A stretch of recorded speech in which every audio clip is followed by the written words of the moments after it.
Hello friends, welcome to my channel KL study. Friends, target CTET 2022 जो हमारी EVS की class चल रही थी उसकी ये नेक्स्ट क्लास होगी और इसमें हम पढ़ेंगे हमारे जो NCERT में कुछ टॉपिक दिए गए हैं, जैसे पासमीना साल, इससे आपके क्वेश्चन पूछे गए थे पिछली बार।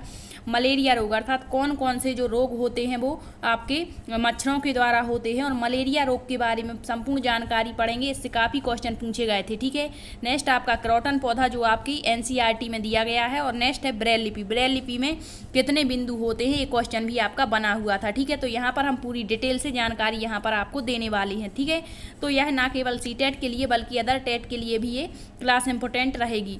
तो आइए देख लेते हैं। सबसे पहले यहाँ पर हमारा कल जो टॉपिक था वो छूट गया था, जानवरों की जो जानवर होते हैं, जानवरों के खाल पर डिजाइन किस कारण से होते हैं, क्वेश्चन पूछा जाता है। तो आपके ऑप्शन में मिलता है देखने को कि उनके ऊपर पाए जाने वाले बालों के कारण जानवरों की खाल पर डिजाइन होते हैं, या वहाँ की जलवायु के कारण। तो आपको कन्फ्यूजन बिल्कुल भी नहीं रखना है यहाँ पर, क्योंकि जो जानवरों की खाल पर डिजाइन होते हैं वो उनकी मतलब जो शरीर होता है उस पर बालों के कारण पाए जाते हैं। ठीक है, यदि हम बालों को हटा दें तो उनके रंग और डिजाइन देखने को नहीं मिलेंगे। ठीक है, ना कि जलवायु के कारण। तो आपको याद रखना है कि जानवरों की जो त्वचा होती है उस पर जो डिजाइन पाए जाते हैं वो बालों के कारण होते हैं। ठीक है, नेक्स्ट देख लेते हैं यहाँ पर मलेरिया। मलेरिया से आपके काफ़ी क्वेश्चन बनते हैं, जैसे पूछ लेगा कि जो मलेरिया है यह किसके द्वारा फैलता है, तो प्रोटोजोआ के द्वारा होने वाला रोग है मलेरिया। ठीक है, मलेरिया जो होता है यह किस मच्छर के द्वारा फैलता है, तो आपको याद रखना है मादा एनाफ्लीज मच्छर के द्वारा मलेरिया रोग फैलता है, जो कि एक परजीवी होता है। ठीक, नेक्स्ट है आपका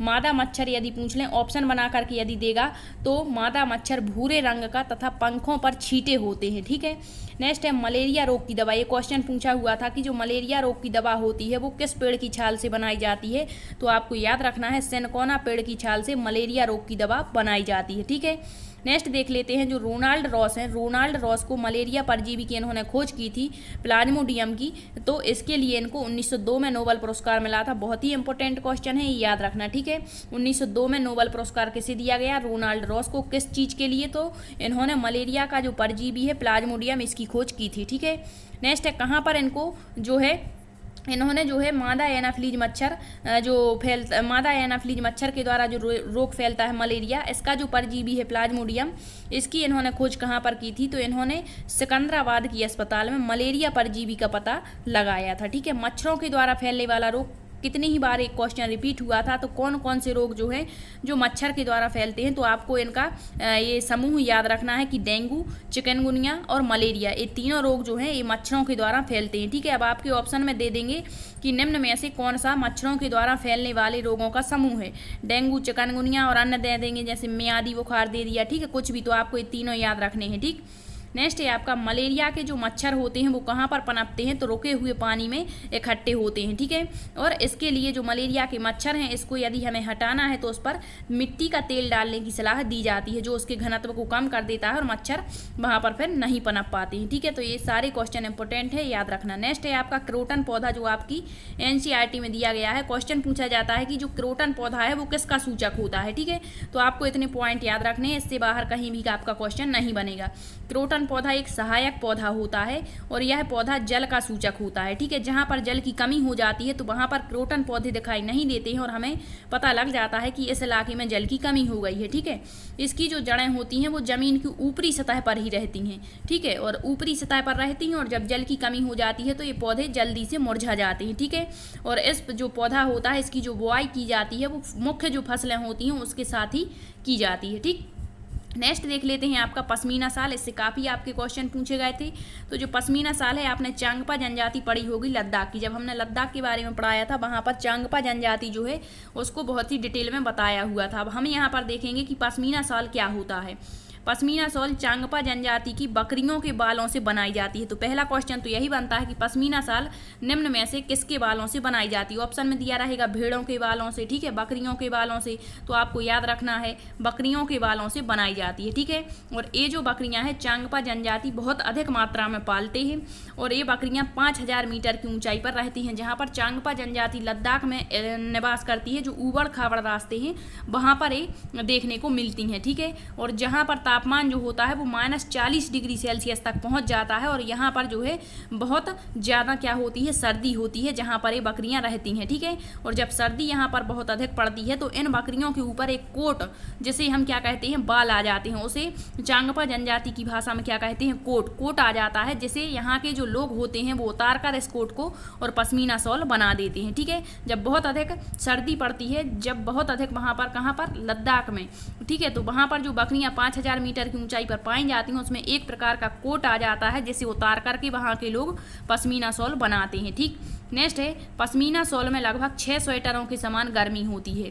कितनी? 6 स्वेटर। हमारे यहाँ की 6 स्वेटर और वहाँ की 1 स्वेटर इतनी गर्मी देती है, ठीक है। यह बहुत ही पतला होता है। नेक्स्ट है, यहाँ के जो बुनकर होते हैं लगभग 200, यदि आपसे पूछता है कि एक पश्मीना शाल को बनाने में कितने घंटे का समय लगता है, तो आपको याद रखना है 250 घंटे का समय लगता है, 250 घंटे का समय यहाँ पर लगता है, ठीक है। और यही क्वेश्चन आपके बनते हैं क्योंकि ये एनसीईआरटी में दिए गए हैं। नेक्स्ट है, इन जो बकरियां होती हैं इनका जो एक बाल होता है वो मनुष्य के एक बाल से 6 गुना पतला होता है, ठीक है। तो ये सारे डाटा आपको याद रखने हैं। एक पश्मीना शाल बनाने में 250 घंटे का समय लगता है। इनका जो एक बाल होता है बकरियों का वो मनुष्य के बाल से 6 गुना पतला होता है और लगभग 6 स्वेटरों के समान गर्मी पैदा करती हैं। पश्मीना शाल बकरियों के बालों से बनाई जाती हैं। ये बकरियां जो होती हैं लगभग 5000 मीटर की ऊंचाई पर पाई जाती हैं, जहाँ पर जो तापमान होता है -40 डिग्री सेल्सियस तक हो जाता है, जहाँ पर बहुत अधिक सर्दी पड़ती है। और सर्दी पड़ने के कारण इनके ऊपर एक कोट जमा हो जाता है, जिसे उतार करके वहाँ के लोग क्या बना देते हैं, पश्मीना शॉल बना देते हैं, ठीक है। नेक्स्ट देख लेते हैं ब्रेल लिपि। इससे भी आपका क्वेश्चन पूछा गया था पिछली बार। क्या क्वेश्चन था कि जो ब्रेल लिपि होती है, जो मतलब दृष्टिहीन बालक जो होते हैं उनके लिए उपयोगी होती है, ठीक है। तो इसमें कितने बिंदु होते हैं? आपके ऑप्शन में था 6 बिंदु होते हैं, 7 होते हैं, 8 होते हैं या 9 होते हैं, ठीक है। तो आपको पता रखना चाहिए इसका कि 6 बिंदु होते हैं। एक बार आप यदि गूगल पर सर्च करेंगे तो आपको ब्रेल लिपि देखने को मिल जाएगी, ठीक है। अब हम देख लेते हैं जो ब्रेल लिपि होती है यह क्या होती है, मोटे कागज पर छेद करके बनाई जाती है। और जो दृष्टिहीन बालक होते हैं इस पर जब वो अपने हाथ से छू करके इसको मतलब समझ जाते हैं, ठीक है। ब्रेल लिपि में 6 बिंदु होते हैं। ये इंपॉर्टेंट पॉइंट है इसका। जो ब्रेल लिपि है इसका आविष्कार लुइस ब्रेल ने किया था, जो फ्रांस के थे, ठीक है, फ्रांस के थे। कभी कभी अब कुछ भी क्वेश्चन पूछ लेते हैं, जैसे पिछली बार पूछ लिया था कल्पना चावला की मृत्यु कब हुई, तो ये भी पूछ सकते हैं कि ब्रेल लिपि के जन्मदाता जो लुइस ब्रेल हैं इनका जन्म कब हुआ। तो आपको याद रखना है 1809 में जन्म और 1852 में इनकी मृत्यु हो गई थी। और इन्होंने ब्रेल लिपि का आविष्कार क्यों किया? क्योंकि जब ये 3 वर्ष के थे तो इनकी दृष्टि चली गई थी, और जब दृष्टि चली गई तो दृष्टि चले जाने के बाद इन्होंने ब्रेल लिपि बनाई थी, ठीक है। उसी के माध्यम से इन्होंने अध्ययन किया और करवाया, ठीक है। तो तभी से इसकी शुरुआत मानी जाती है। तो ब्रेल लिपि में कितने बिंदु होते हैं? 6 बिंदु होते हैं, ठीक है। आविष्कार लुइस ब्रेल ने, ये कहाँ के थे? फ्रांस के थे। और मोटे कागज पर छेद करके यह लिपि बनाई जाती है, ठीक। अब देख लेते हैं नेक्स्ट आपका कहवा। ये भी इंपॉर्टेंट है। आपका कोई भी जो इंपॉर्टेंट फैक्ट हैं जहाँ से क्वेश्चन बनते हैं, कोई भी पॉइंट आपका छूटने नहीं देंगे, ठीक है। जब आप एग्जाम्स में बैठेंगे तो आप भी याद करेंगे कि हाँ कहीं से हमने क्लासेस ली थी, ठीक है। तो यहाँ पर देख लेते हैं कहवा। कहवा क्या होता है? पूछा जाता है कि जो कहवा होता है वो किसका बना होता है। तो आपको याद रखना है इलायची और बादाम से बना होता है, सर्दी में पीने के लिए, ठीक है। कहाँ पर? जम्मू कश्मीर में। तो ये बात है कि मतलब यहाँ पर कि जो इलायची और बादाम से सर्दियों में पीने के लिए जो उपयोगी पदार्थ होता है जो जम्मू कश्मीर में बनाया जाता है वो क्या है? तो आपका वो कहवा है, ठीक है। तो ये याद रखना है। इसके बाद हम नेक्स्ट में पढ़ेंगे। नेक्स्ट मतलब हमारा जो क्लास रहेगी उसमें हम आपका कभी कभी पूछ लिया जाता है कि जो दूध होता है, जैसे कह दिया कि कच्चा दूध मानव शरीर में कितने टाइम में पचता है, ठीक है।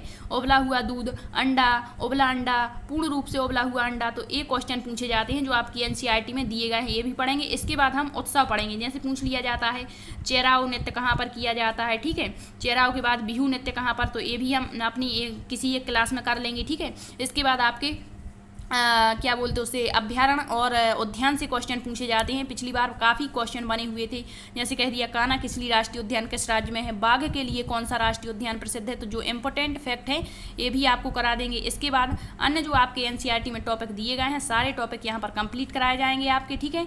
और जो नेक्स्ट सीटेट है आपका जल्द ही इसका नोटिफिकेशन आपको या तो इसके लास्ट मंथ तक देखने को मिल जाएगा, और यदि इसमें लास्ट मंथ में नहीं आता है तो आपको नेक्स्ट मंथ के फर्स्ट वीक में ही देखने को मिल जाएगा, ठीक है। तो तैयारी आपको अभी से अपनी बेहतर रखनी है ताकि आप अपना अच्छा स्कोर कर पाएं, ठीक।